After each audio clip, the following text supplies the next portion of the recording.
৭২ জন। ৭২ জন পীর, একজন কি করে না? আমি বললাম যে ভাই ৭২ বা ৭৩ হবে, ৭২ হইলো কিভাবে? বলে হুজুর ৭২ জন ফুল পীর আর একজন হলো আধা পীর। পীরও কি হাফ হয় নাকি? পীরও হাফ হয়। ৭২ জন ফুল পীর আর একজন হাফ পীর, ৭২ জন পীর একজনে কি করে না? নামাজ পড়ে না। তাই বললাম তারা কি বলে? তারা বলে যে আল্লাহ তাআলা বলছেন নামাজ কায়েম করতে, আল্লাহ নামাজ পড়তে বলে নাই। আমরা নামাজ কায়েম করি, তোমরা দেখো না। আর আল্লাহ নামাজ পড়তে বলে না, এই জন্য আমরা নামাজ পড়ি না। বলে নাউযুবিল্লাহি মিন যালিক। নামাজ কায়েম করা মানে কি নামাজ না পড়া? হ্যাঁ, নামাজ কায়েম করা মানে নামাজ না পড়া। পবিত্র কোরআনে কারীমের শুরুতে আছে আল্লাযীনা ইউমিনুনা বিল গায়ব ওয়া ইউকিমুনাস সালাহ ওয়া মিম্মা রাযাকনাহুম ইউনফিকুন। আছে না নাই?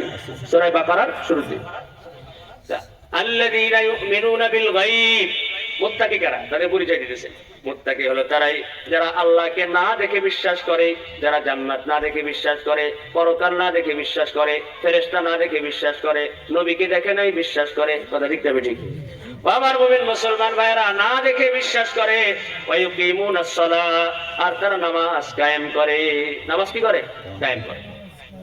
আপনারা তাফসীর খুলে দেখবেন যে নামাজ কায়েম করার এখানে ব্যাখ্যা গিয়েছে।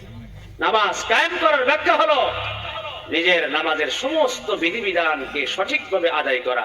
এটাকে বলা হয় নামাজ কায়েম করা। বলেন সুবহানাল্লাহ। নিজে না পড়ে আরেকজনকে নামাজের কথা বলে, এটাকে নামাজ কায়েম করা বলে না। নিজে না পড়ে বলা যে আমরা কায়েম করতেছি, এগুলো সব হলো কি? মিথ্যা কথা। নিজের ইউকিমু মানে সোজা করা। ইউকিমু মানে কি? সোজা করা।